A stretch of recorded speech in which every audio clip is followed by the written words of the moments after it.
on wine, hashish and Molly. It was the first party of the year, and Dean and I had been looking forward to it for weeks. I was especially excited for it. One of my favorite artists were playing in one of my favorite clubs, and it would be the first time I attended a show high on anything but weed. I also had never tripped in a public setting before, and in fact had always doubted that such a thing would be enjoyable. I had also never taken Molly before, but it had been at the top of my to-do list for years. I was fascinated by the potential of Molly to break me from my shell. I had heard from friends and numerous online reports about how drastically it could increase sociability, empathy, sensitivity, all things that I felt I lacked and wanted so badly when I saw them in others. And, secretly, I badly wanted to dance. Music had always moved my soul, but not my body, and I was far too self-conscious to give it an earnest try. Aside from a few white girl comedy twerks, I had never danced, and I privately doubted the ability of Molly to change that. The three of us each had some half a gram for me, a gram each for my two friends. I had never seen a chemical so pure before. It wasn't tea powder, it was legitimate crystal. We also rolled up the last of our Afghan hash in a joint to smoke before the show. The club was about an hour and a half away, and we left with plenty of time to spare. We parked the car and searched for a place to smoke. We settled at a wonderful, isolated spot behind the venue. The view was gorgeous. We were near a river, and the lights from the nearby metropolis twinkled in the ripples of the water. I felt huge. The Afghan high mingled with the Molly, and I felt the world ebbing with my breath. I was filled with a familiar sense of peace. I grinned at Dean and said, "I think this stuff is stronger than the last time." He smiled back. We arrived at the club about 1 in the morning, and I had my first drink of the night. I could feel the high creeping up as we checked our tickets, stood in line, and waited in the coat check line. I was a Molly novice, so it's hard for me to qualitatively describe what the drug was doing to me. It was stronger than my last hit, yes, but still not strong, probably not even a line. Nevertheless, I clearly felt under the influence. I felt a fundamental calmness mixed with excitement. A new sort of energy coursed through my body, the sort that I imagined when I heard people speak of channeling energy. The night was off to a great start. I had a second and a third drink during the course of the night, and everything was fine. Dean had described Og's sound as some high school kid who played trap music and made it big somehow, so as he walked onto the stage, I was expected something like a watered-down Future. Luckily, his live show transcended the mixtape, and by the second track I was sold. Dean was not into the music, while I stood near the back and bobbed my white head. The joy of the crowd should have been infectious, but I felt slightly too awkward to really get into the spirit. We were all dancing and having a great time. I will start my story by saying that I am in no way a hash smoker. I have used it only 3 times in my life, and I never really enjoy the high very much. On this particular night, however, I was drinking heavily, and I was surrounded by a very close friend who could all be classified as a pothead. Soon after that, I started feeling that a different state of consciousness was starting to settle in, to blend into the slightly drunk dizziness I was already feeling. It started as some kind of hyperconsciousness. I was extremely aware of every movement, every sound, every look, and every little gesture around. There was also some paranoia to it. I started thinking that people had noticed the state I was in and were making fun of me. Then suddenly the feeling changed. I found myself standing in the middle of a dancing crowd and having a bombardment of thoughts and ideas coming into my mind. The sensation is difficult to explain.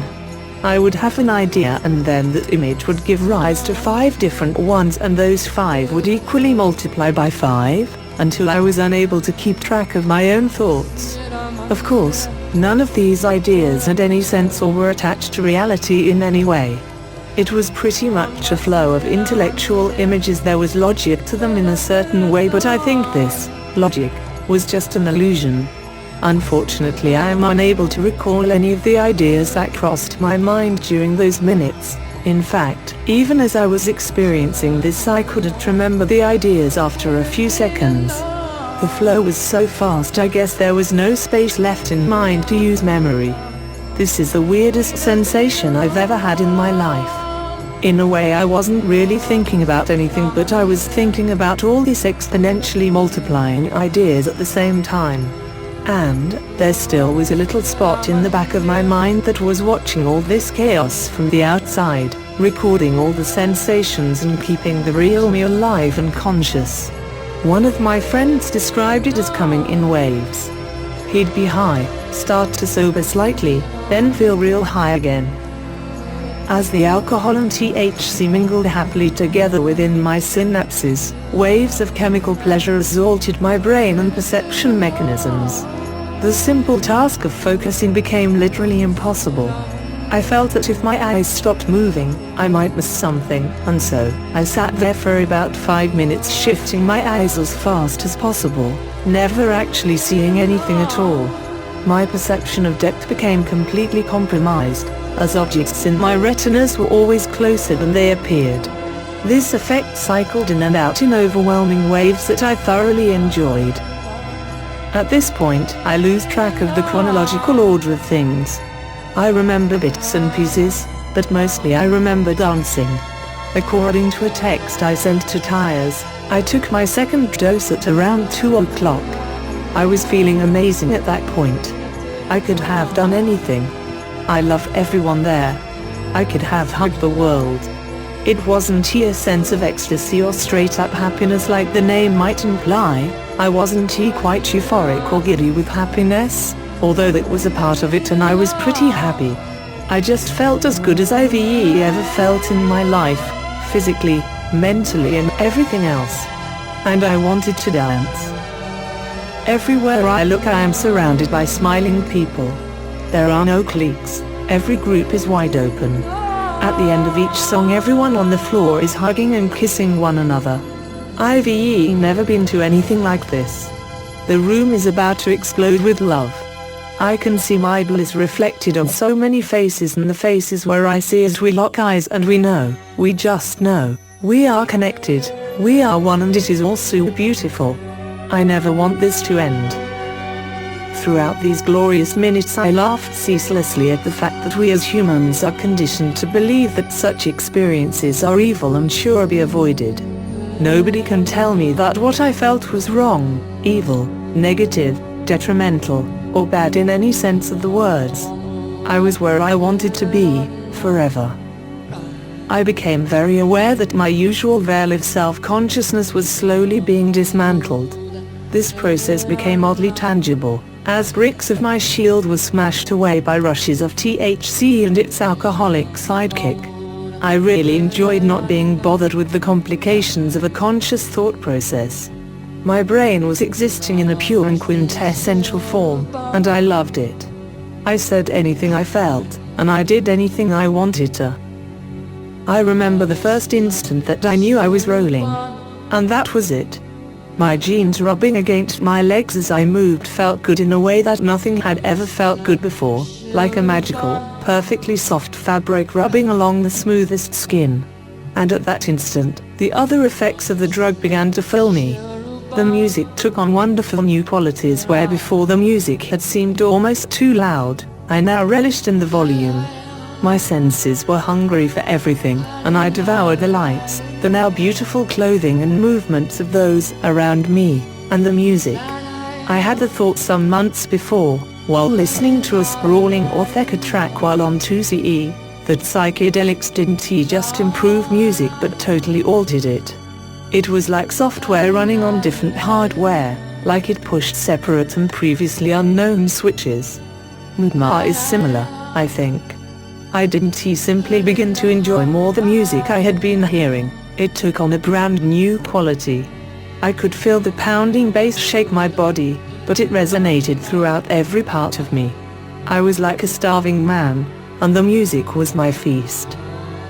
And I danced. My inhibitions were wiped away at once, but it wasn't just that. It was like I knew just how to dance, like I had always known but had never embraced it until now. One of my greatest fears about dancing had been that I simply didn't know how. That night, I learned how easy it. I didn't have to know what to do, I just did it. My body, the music, and the drug corroborated to make my movements virtually unconscious. The urges of movement that had peaked from my depths whenever I listened to good music were finally exercised. I moved my feet, my hips, my arms. I just did what my body told me to do. Suddenly I became very loving. I began feeling one of my female friends who had been lounging in my lap. I felt so close to her, so amazingly connected. I had no previous interest in this girl, and it was then that I realized that she looked a heck of a lot better than usual. I opened my eyes around 6 or 7 minutes later and realized that I had forgot to finish the end of a blink. I had actually forgot to open my eyes. I realized that when my eyes were closed and I just absorbed the energies and sounds that were filling the room, my high was a lot more enjoyable. My friend Dean had a blue camouflage outfit on, and was gallantly screaming some Chris Brown lyrics. The very visualization made me laugh harder than I've ever laughed before. The hashish and the had peaked, and the music was warm, familiar, and childlike. My dancing became more varied, but more importantly, I had fallen in love with my movements. There was nothing, I thought, that I would rather be doing at that moment. Not content to stay in one place, I started dancing in circles. We still had a little bit of hashish left, and we each took 2 or 3 hits from Dean's one-hitter. The hashish brought back some of the feelings I had earlier, but I felt like it augmented the wine more than the mtma. The marijuana that Dean obtained is extremely strong, and one of my very experienced friends mentioned before that it may be laced with another drug. It was until the end of the 3rd one, where I attempted to keep the smoke in my lungs for a very long time, did the trip begin to turn nasty. My mind seemed to be playing tricks on me too. Trying to find something to distract me, I tried reading my timeline, but the words seemed to be written in another language, the characters like nothing I had ever seen before. I gave up, and curled into the fetal position, but I couldn't seem to switch off my mind. I had an overpowering feeling of guilt, and nothing in my life seemed to matter anymore. Everything I had ever achieved seemed worthless no matter how I looked at it, as it had all led to this moment. I walked over near the bar and a friend of mine called me. I didn't understand what was happening, but the whole world was moving backwards and forward. When I reached my friend, the whole world seemed to be stuck in some sort of small loop where he would keep asking how I'm going. I couldn't feel my body at all. I could tell that my body was walking and I could feel my feet touch the ground, but I couldn't feel my own weight. I also couldn't feel my hands or face. When people started to tell that something was wrong with me, they immediately asked me what was wrong and were crowding around me. The problem was that when people talked, it seemed to really hurt me. I asked them to all leave me for a while, but look over me, as we were in a strange place with many drunk people looking to start a fight, and I really didn't want to be hurt. I had experienced a bad trip before, and I told Dean I experienced an ego death, which he later told me was ego freedom. After repeatedly telling myself that I was fine and that I was on drugs and it would all be over in the morning, I became a little bit more relaxed. My pulse was still very high and my breathing was heavy. Then we had to start moving as my friends still wanted to party and the night was young. We walked up to the balcony and stayed there for a while to wait for some other people. I had been trying to combat the effects of the drugs up until here by pacing. It seemed that when I would stay still, the sounds and visuals would get worse. I decided to just let go and try and relax and let the drugs do what they want, until I was pointed out from my friend that I was rotating my body around very largely, so I snapped out of it and we moved on to a person's house. The visual disturbances have died down now and I go to get my coat from the coat check several times, but each time I pause and look back, only to find myself slowly beginning to dance and flowing back onto the floor. I smoke a joint but don't really notice any change in my state. While we were walking to this person's house, things were starting to seem like a video game. The people close to me were closer, layers, and the things far away were like a static background that did not move. I took a sip of Pinot as it was the only liquid I could come a hold of until we found the person's house. I had terrible cotton mouth. When we arrived to the person's house and I had water, I felt much better. I sat down on a chair, and this is where I had started to calm down a bit and started to enjoy the trip. After a while of getting used to my new optic cameras, I could start to enjoy them. The best thing was people coming up to me. My perspective on the world was completely funky. Everything looked like they were in one of those funhouse mirrors. When people got close to me, they got really, really close. Sounds were also really strange. When people were talking either side of my head, they seemed to be soft and slow, go really fast and loud, then slow and soft again. Another strange thing is that when I would close my eyes, I would sort of have daredevil vision. I could see the sounds people were hearing through my eyelids. It was now about 5 o'clock. This is where things are going to get a little fuzzy. All that I remember of the night is like a dream, and it is hard to tell the order in which things happened. I remember that I felt higher than I had in a while. The feeling was somewhat like I was dissociated from the world around me, kind of like it feels on DXM, just not as sick to your stomach. I could feel most of my body, but at the same time it didn't really feel like it was there. My mouth was very dry, so I think at some point I got another drink. I charged my phone and checked my timeline. Not many people were on, and I don't remember meeting anyone. Thoughts were randomly flowing through my head. I wasn't completely sure what I was doing, and it was as if all of my thoughts were in the third person. Like I was reading or dreaming everything that was happening. Something made me want to have another glass. I got a bottle, opened it and started drinking. I think this is when my ex approached me. She followed me here. It felt like she was fucking with me. Like she knew perfectly well that I was fucked up, and she was doing this for entertainment. But she was only an ex.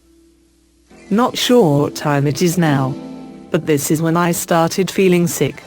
Too damn lazy to stand, so while sitting on the sofa I began to feel dizzy. I really felt like I had to get up, but I couldn't. So I sat for who knows how long, thinking of how dizzy I was. I became even more aware that I was thinking in the third person. I finally got up, and went to the kitchen to get a drink. Some sort of a lime drink that didn't taste all that bad. Had 2 glasses and went into the bathroom. I kept the lights off, maybe it would keep the dizziness under control. I closed my eyes and put my head down, losing track of time. Eventually I began feeling nauseous, got up and vomited into the sink. It burned like hell and much of it shot out of my nose. I sat back down on the toilet trying to clear my nose. At last, I did it and felt somewhat better, but very tired and still pretty dizzy as if the world was spinning. I then remembered I put some hash, rolling papers and my tobacco in my jacket pocket. I went back to get them. I walked upstairs, skinned up, and went back to the sofa. I must have been away for a while as most of the people have left. The last time I looked at the clock somewhere between all of this it was about 6:20. My mouth was feeling very dry, so I got a glass of tap water. That tap water tasted so fucking amazing. It was like liquid gold. My hand-eye coordination did not seem that impaired, but then again it's not normally spectacular. Someone came out and started playing his electric guitar on a tiny amp, and it sounded absolutely awesome to me. The music just seemed to flow. 2 leftover people took a couple more dabs, but I abstained. I was still rolling from my first. The interesting flavor was wearing off and it was once again beginning to taste unpleasant. I took a few sips of someone's Bacardi/Coke concoction. I got back to my home somehow. I put on my iPod and listened to 2 songs by the band Shellac, which sounded quite nice. It was like sound was alternating nicely between my ears. I went to sleep around 10 am and woke up at noon feeling fine. A previous time I'd taken Molly, I had woken up the next morning and had felt like complete shit. I was groggy and had a headache for the entire day. I was glad that I didn't experience that again. Being high like this was not what I expected. I had thought that I'd get more positive, fuzzy, warm feelings. I had expected to be giddy and euphoric, maybe contemplative. I didn't get any of that, and instead felt very detached and dissociated. The time warp was weird and unexpected. I'd call my experience weird, but not good or pleasant, exactly. I will probably do it again. The experience is now burned into the back of my mind like a dream. Throughout the night I remember having what seemed to be pretty messed up experiences, but I can't remember any details and it's all like it was blended into the night. This is pretty much how my memory is, and it's not a problem.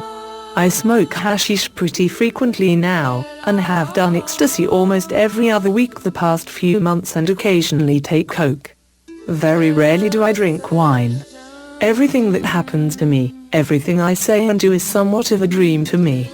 I can remember things that happen, just not in very much detail, or the chronological order of the events. I like it though, and may do this again sometime minus the wine after I smoked. No time is ever as good as the first. Hope this was useful someone out there.